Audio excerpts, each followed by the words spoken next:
One angel, one chain, 1,000 years of darkness. But here's what they never told you about the being powerful enough to bind Satan himself, and what happens when those chains break. In the book of Revelation, chapter 20, there's a passage that's been hiding in plain sight for 2,000 years. Most people skip right over it, but buried in these verses is the identity of the single most powerful angel in biblical history. This isn't Michael. This isn't Gabriel. This is someone, or something, else entirely. And by the end of this video, you'll understand why this angel's story changes everything we think we know about the final battle between good and evil. But first, we need to go back to the beginning. The prophecy revealed Revelation chapter 20, verses 1 to 3. The Apostle John, exiled on the island of Patmos, receives one of the most terrifying visions in human history. Let me read you exactly what he saw. Then I saw an angel coming down from heaven, holding in his hand the key to the bottomless pit and a great chain. And he seized the dragon, that ancient serpent, who is the devil and Satan, and bound him for 1,000 years, and threw him into the pit, and shut it and sealed it over him.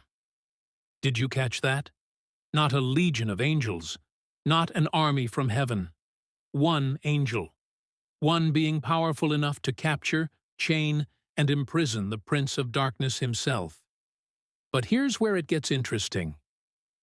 This angel isn't named in the text. And that's not an accident. Because the Bible names angels when it wants you to know who they are. Michael is named, Gabriel is named. So why is this angel, possibly the most powerful of them all, left anonymous? The answer might shock you. But before we reveal that, you need to understand something crucial about angelic hierarchy and power. And wait until you hear what ancient Hebrew scholars discovered about the chain this angel carried. It's not what you think, and it completely changes the meaning of this entire prophecy. But more on that in just a moment. The angel's identity. So who is this angel? Throughout history, theologians have debated three main theories. Theory 1. The angel is Michael the archangel. Michael is described in Daniel as the great prince, and in Revelation 12, he's the one who leads the war against the dragon in heaven. It would make poetic sense that he's also the one who binds Satan at the end. Michael is the only angel explicitly called an archangel in Scripture, making him the highest-ranking angel we know by name. But there's a problem with this theory. Michael fights Satan with an army. In Revelation 12:7, it says, Michael and his angels fought against the dragon. But in Revelation 20, this angel works alone. Would the text really hide Michael's identity if it was him? Theory 2. This is a completely different, unnamed angel of supreme authority. Some scholars argue that God has angels of such immense power that they've never been introduced in Scripture. This angel comes directly from heaven, coming down from heaven, implying a direct commission from God's throne. He carries the key to the abyss, the bottomless pit, which means God personally entrusted him with this authority. The items he carries are significant: a key and a chain. In ancient Near Eastern imagery, carrying a key symbolized administrative authority. This wasn't just any angel. This was heaven's warden, the keeper of the cosmic prison. Theory 3. This represents Christ himself. Now, this is where it gets controversial. Some interpret this angel as a Christophany, an appearance of Christ in angelic form. After all, who else would have absolute authority over Satan? Who else could single-handedly bind the one who prowls around like a roaring lion? In Revelation 1:18, Jesus says, I have the keys of death and Hades. So this angel having the key to the bottomless pit could be Christ manifesting his ultimate victory. But here's what most people miss. The chain itself holds a secret that early church fathers knew about, but rarely discussed. And when you understand what this chain actually represents, the entire book of Revelation starts to make perfect sense. Stay with me. Let's talk about this great chain, because, in the original Greek, the word used is halusis, a massive, unbreakable chain. But here's the thing. Satan is a spiritual being. How do you chain something that doesn't have a physical body? This is where it gets deep. The chain isn't made of iron or steel. Ancient Jewish texts, including the Book of Enoch, describe spiritual binding as the limitation of power and movement. The chain represents absolute divine restriction. Satan isn't just physically imprisoned, his ability to deceive the nations is completely revoked. And the abyss, the bottomless pit, this is the same place mentioned in Luke 8:31, where demons beg Jesus not to send them. It's described as a place of darkness and isolation, where fallen angels await final judgment. Now here's the part that gave me chills when I first understood it. The text says, "The angel sealed it over him." In ancient times, a seal represented authority and finality. When a king sealed something, it couldn't be opened without his permission. This means Satan isn't just locked up. He's under an official cosmic decree that cannot be broken until the appointed time. And that appointed time?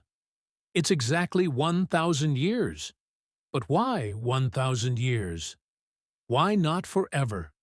This is the question that haunts every serious Bible scholar.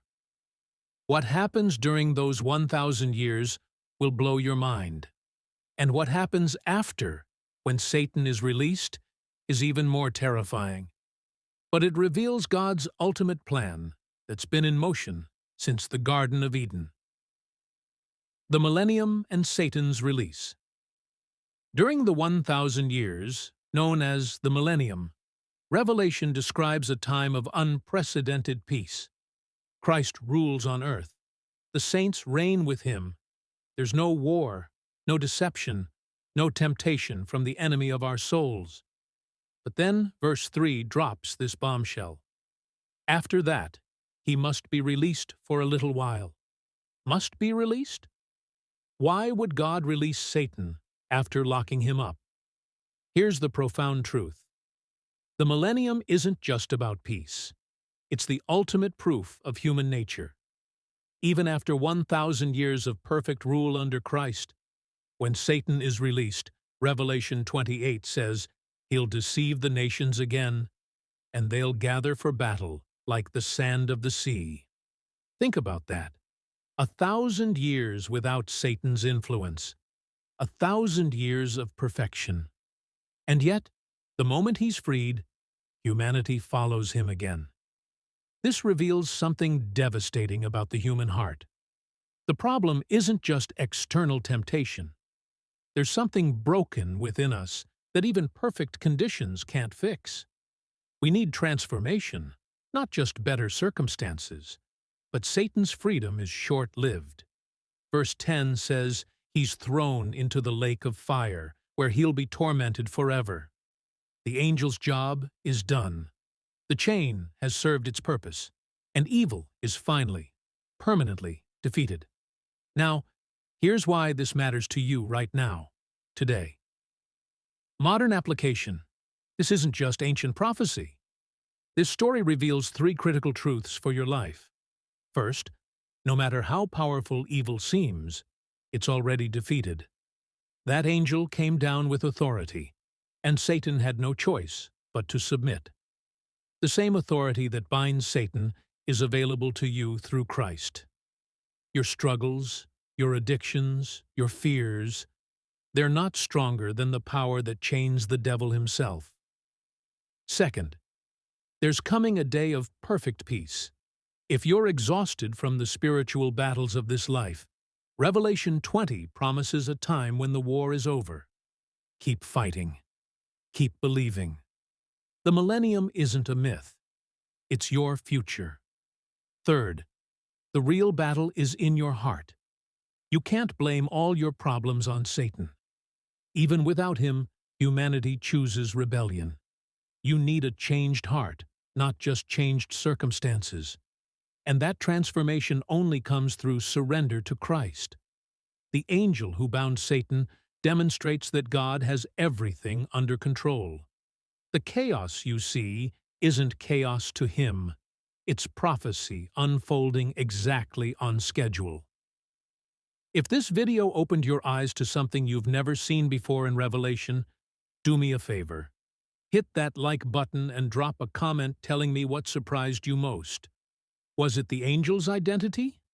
The meaning of the chain? Or what happens when Satan is released? And if you want to go deeper into the hidden mysteries of biblical prophecy, make sure you're subscribed with notifications on. And trust me, you've never heard this interpretation before. Share this video with someone who needs to hear that no matter how powerful the enemy seems, God's already won the war. The chain is ready, the angel is coming, and Satan's time is almost up. Thanks for watching. I'll see you in the next one.